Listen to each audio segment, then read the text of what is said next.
জাতীয় কবি কাজী নজরুল ইসলামের মৃত্যুবার্ষিকী। আমরা সবাই তাকে জানি তার সাহিত্যকর্ম, উপন্যাস, কবিতা, গান, নাটক এবং কি সিনেমার সঙ্গীত পরিচালনা করা এবং সঙ্গীত পরিচালক হিসাবে কাজ করা। তার জীবনে সবচেয়ে বেশি কাজে যিনি ভূমিকা রেখেছেন কাজী নজরুল ইসলাম ইসলামী সঙ্গীত বা গজল গান। সারা বিশ্বের মধ্যে যদি আমরা 5 জনেরও নাম বলি তাও আমাদের জাতীয় কবি কাজী নজরুল ইসলাম আছেন। যদি 2 জনের নাম বলি তাও জাতীয় কবি কাজী নজরুল ইসলাম আছেন। 1 জনের নাম বললে উনি আছে গজল গানে। যেমন আমরা ইসলামী গান অনেকেই শুনি কিন্তু জানি না এই গানের সুরকার বা গীতিকার কে। যেমন একটি গান আমি একটু বলি। ত্রিভুবনের প্রিয় মুহাম্মদ, ত্রিভুবনের প্রিয় মুহাম্মদ, এলো রে দুনিয়ায়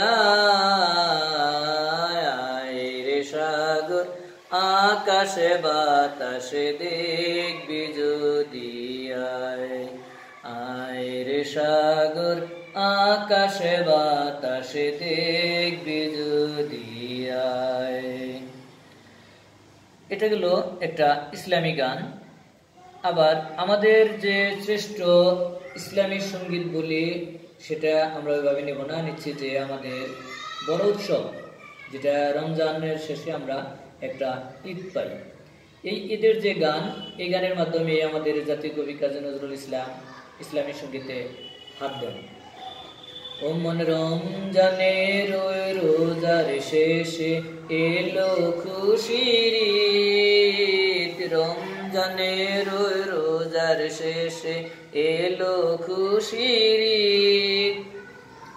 তারপর আমরা আধুনিক গানে যাব। নজরুল ইসলাম সেখানেও শ্রেষ্ঠত্বের একটা দখল তার আছে।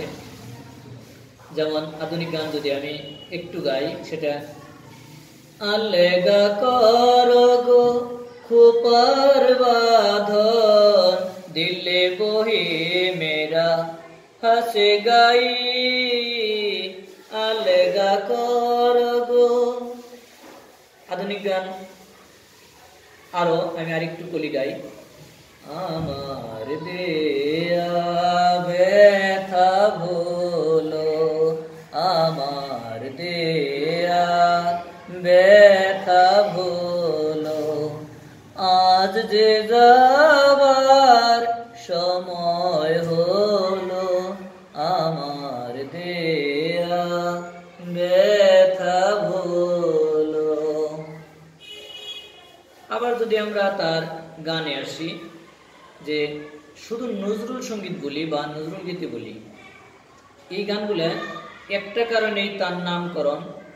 নজরুল গীতি যিনি লিখেছেন জাতীয় কবি কাজী নজরুল ইসলাম, তিনি সুর করেছেন এবং তাল লয় তিনি নির্ধারণ করেছেন, একটা ঠাট সেটাও উনি নির্ধারণ করেছেন, একটা রাগ তিনি নির্ধারণ করেছেন এবং এই গানের যে স্বরলিপি কোথা থেকে কোথা পর্যন্ত যাবে সেটা উনি নির্ধারণ করেছেন। এবং এই সমস্ত কারণে অর্থাৎ একটা সঙ্গীতের আগার থেকে গোড়া পর্যন্ত সমস্ত দখল ছিল আমাদের জাতীয় কবি কাজী নজরুল ইসলামের নিজ হাতে, যার কারণে গানগুলা এমনভাবেই নামকরণ হয়েছে যে এখানে অন্যের কোনো কাজ নেই। এই কারণে নজরুল গীতি বা নজরুল সঙ্গীত আমরা বলি। আর আধুনিক গানগুলা এত বেশি ওই সময়ের ব্যাকরণ সিদ্ধ, যেটা আমাদের অনেক বিশেষজ্ঞগণ ওই গানের মধ্যে হাত দিতে পারেন না বা দুঃসাহস নেই। এই কারণে যে তার গানে যতটুকু দক্ষতা, সুরে যতটুকু দক্ষতা এবং রাগ, কয়েকটা রাগ তিনি নিজে সৃষ্টি করেছেন যেটা সঙ্গীতে পূর্বে ছিল না। আমরা কয়েকটা রাগের নাম জানি কিন্তু তারপরেও নতুন কয়েকটা রাগ তিনি সৃষ্টি করেছেন। এই কারণে ওনার সঙ্গীতের মধ্যে দখল যতটুকু ছিল, অনেক উস্তাদ বলেছেন যে নজরুল যা সৃষ্টি করছে সব আল্লাহ প্রদত্ত, আল্লাহ তাকে দিয়েছে, তিনি আল্লাহর কথা বলেন, আল্লাহর কাজ তিনি করেন, সেটা কবিতার মাধ্যমে, গানের মাধ্যমে অথবা নাটকের মাধ্যমে ফুটিয়ে তোলার চেষ্টা করেছেন। আমরা জাতীয় কবি কাজী নজরুল ইসলামের যে গানটা সবচেয়ে বেশি গাই, আমায় নহে গো ভালোবাসো, শুধু ভালোবাসো মোর গান। বনের পাখি রে কে চিনে রাখে, বনের পাখি রে কে চিনে রাখে, গান হলে অবসান। ভালোবাসো মোর গান, আমায় নহে গো ভালোবাসো, শুধু ভালোবাসো মোর গান। কাজী নজরুল ইসলাম এটা নিশ্চিত জানতেন যে আমি একদিন থাকবো না, আমি একদিন চলে যাব, কিন্তু কবিতার জন্য হয়তো আমি বেঁচে থাকবো না, উপন্যাসের জন্য হয়তো আমি বেঁচে থাকবো না, নাটকের জন্য হয়তো আমি বেঁচে থাকবো না, কিন্তু আমি গানের জন্য বেঁচে থাকবো। আমার গান মানুষ শুনবে, আমার গান মানুষ গাইবে, আমার গানের কথায় মানুষ আমাকে স্মরণ রাখবে। এ কথাও বলেছেন ওনার একটা লেখার মাধ্যমে যে আমি সৃষ্টির কোনো কিছুতে যদি বেঁচে না থাকি, আমার গানের সৃষ্টির মাধ্যমে আমি চিরদিন বেঁচে থাকবো, শুধু গানের স্রষ্টা হিসেবেই। আমি আমাদের জাতীয় কবি কাজী নজরুল ইসলামের আত্মার মাগফিরাত কামনা করি। ওনার পরিবার সদস্য সংখ্যা যারা জীবিত আছেন তাদের দীর্ঘায়ু কামনা করি। উনি পরকালে জান্নাত লাভ করুক এ কামনাই করি। নজরুল ভক্তদেরকে আমি শুভেচ্ছা জানাই।